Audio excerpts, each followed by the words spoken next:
You can create a brand new Android Studio project from the welcome screen. Just click the first option labeled Start a new Android Studio project. On the first screen, assign an application name. This can be any string at all. That string will be used in a number of ways.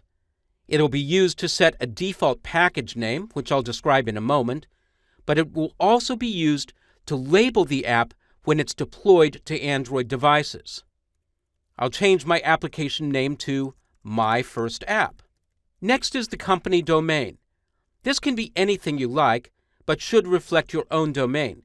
It won't actually be used in the final app. It's used to create the package name.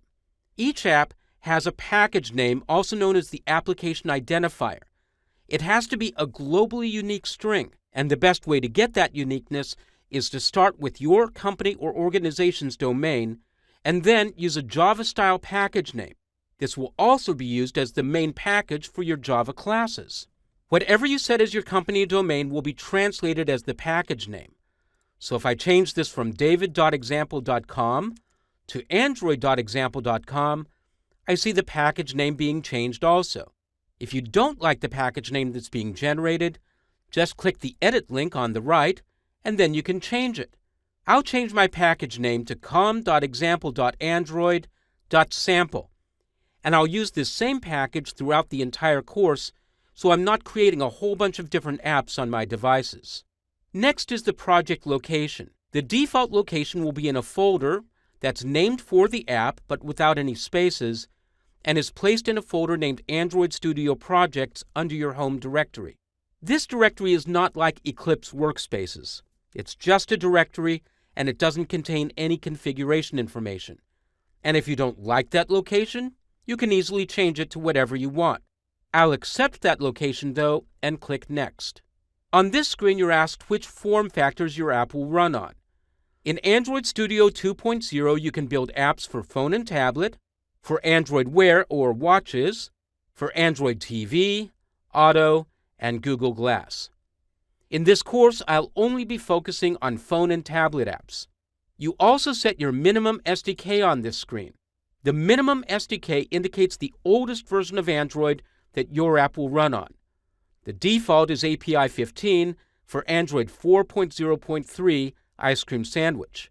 If you want to support older Android devices, you can go back to Android 3 or even Android 2.3 or 2.2. If you're not sure which devices you want to support, you can click on this link and it'll take you to this listing of the various API levels and the approximate distribution. So according to this screen, if I support Ice Cream Sandwich, I'll be covering almost 95% of the current device market.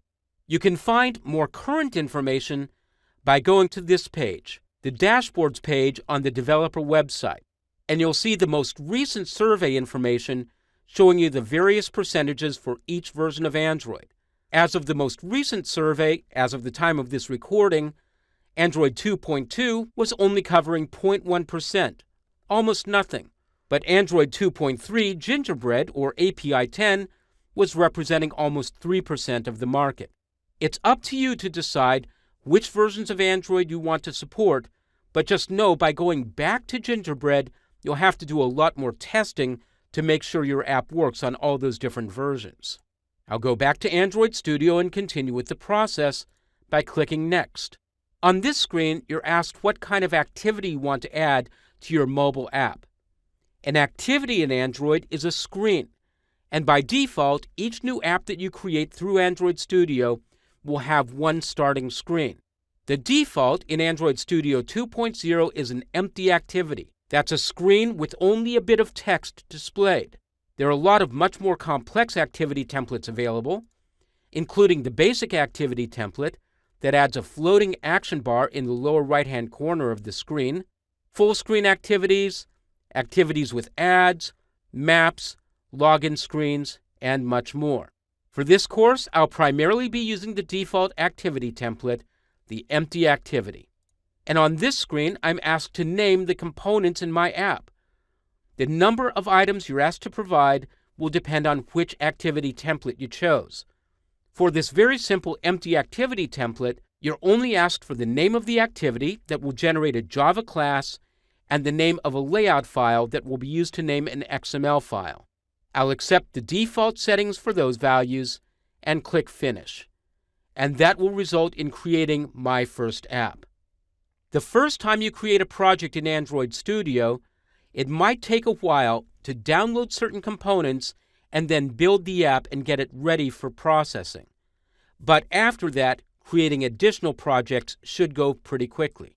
Once the project is opened, you can then close the Tip of the Day dialog, and if you don't want to see it again, just uncheck this option, and then you can double-click on the title bar to expand Android Studio to fill the screen.